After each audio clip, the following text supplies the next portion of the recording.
Hey there, and welcome to this new video. So today we'll be covering the final piece of the puzzle, which is messaging. So based on what currently we covered in the previous episodes, let's say, in the previous videos, which is ICP, then the UVPs, now we finally move over to messaging. So for messaging, especially on LinkedIn, there are some rule of thumbs that I like to use, which are kind of my frameworks. And I just broke them into 6 points, and I'll just go through them really quickly just for you to get an understanding of what actually works and what doesn't work on LinkedIn. So, first thing is human. Nobody likes messages, or nobody likes to get messages that are super formal, super templated, and they really look like a robot wrote them. So, I'll give you an example. If your message is super formal, full of fluff, people will ignore it, and people won't even like if you have those like dashes that are typical of Chat GPT, and essentially everything that doesn't look like you writing to a friend or sparking human conversation doesn't work. On top of that, you don't want to go too much to the other side where it's like I saw some people even write like "yo" first name. That's also a no-go for sure. But just try to find like a sweet balance just to make sure that people understand you're human, and at the same time don't understand that you're like robotic or even too much on the other side, like too informal for the mess, like let's say for the occasion.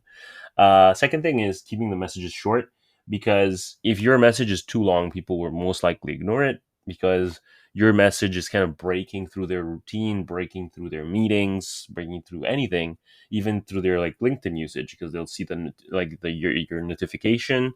They'll go and check out the DM and like the message, and when they see like this huge paragraph and they realize they don't have time to read it, you have to really keep it simple and straight to the point.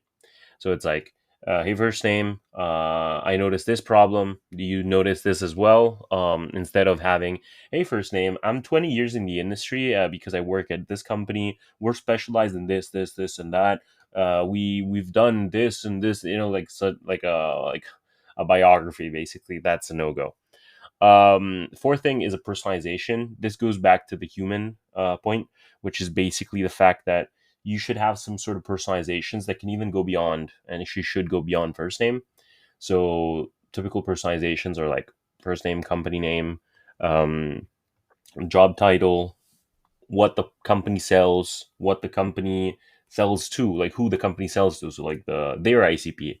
And then you could find all sorts of data on like their employees or anything that has to be relevant to which you offer. So I wouldn't talk about employee count if I'm selling like a software that is not HR related, let's just say.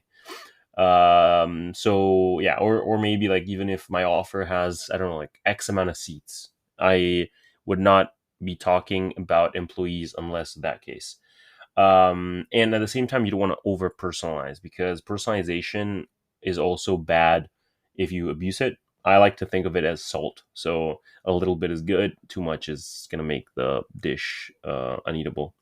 And because it really became overwhelming, the amount of personalization you can do even with AI, because with tools like Clay, Firecrawl, you can essentially go into somebody's website, check all the info you need, make AI analyze it, and then come up with any personalization. So even like a case study, hey, you're just speaking to a marketing agency, you could be like, hey, I think that's a really great case study you have.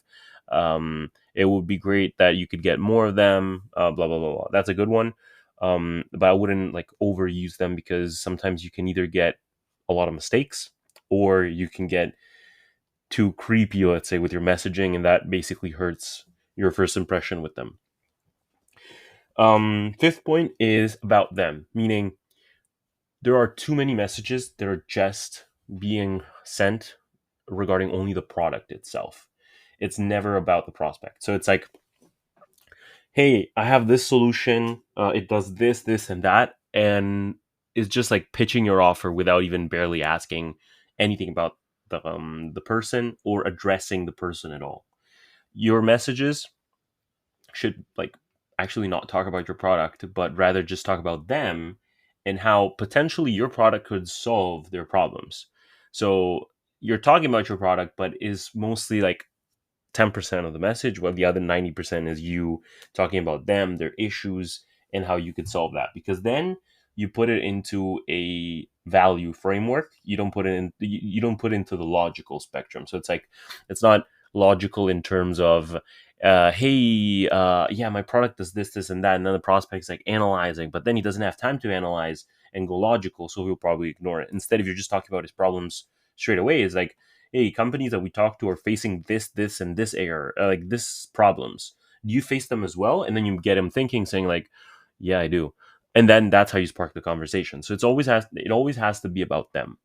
Final point is soft CTA. So instead of sending cold emails where you're like asking them for a meeting or directly going for the conversion, let's say, with the call to action, like, hey, let's book a meeting, let's have a chat.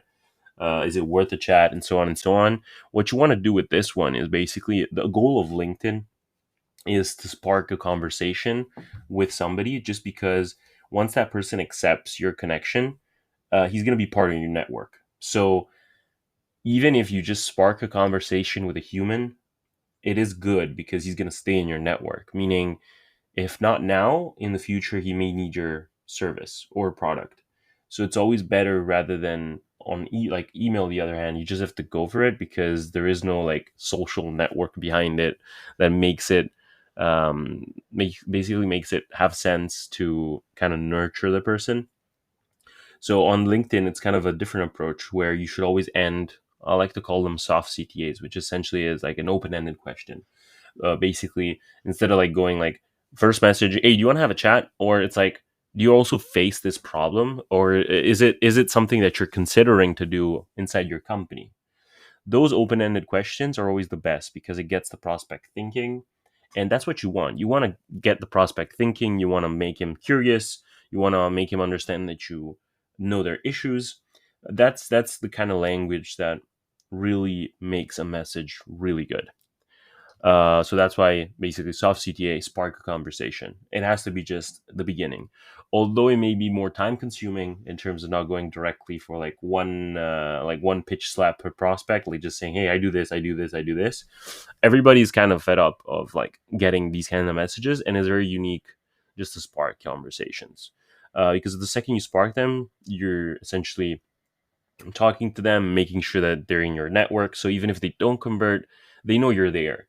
They know you're there. They know that if they ever want to talk to you, they could, or even new avenues could happen where they see your content. They could even refer you to people because maybe they know the value, but they don't need it or they don't need it now. There's a lot of variables, and just having that soft CTA really just makes sure that you're trying to go for the kill, let's say, but at the same time you're still like planting a seed that could help you in the future. While with email, you have to go like direct to the point because you're not planting anything, you're just like sending emails. Yeah, and that's basically it. So now in the next video, we'll be covering how to structure a campaign from scratch, based on all of these fundamentals and having a clear example of what we want to set up. So what I'll do is I'll start from an example based on the ICP, the UVPs, and the messaging, and then we'll bring it all over to GetSales in order to build a proper automation for it, a campaign. And then we'll launch it, see how it goes, and then we'll go also in depth later on how to make things more advanced, more complex, integrating with CRMs, integrating with other tools, and basically getting the most out of this very powerful tool.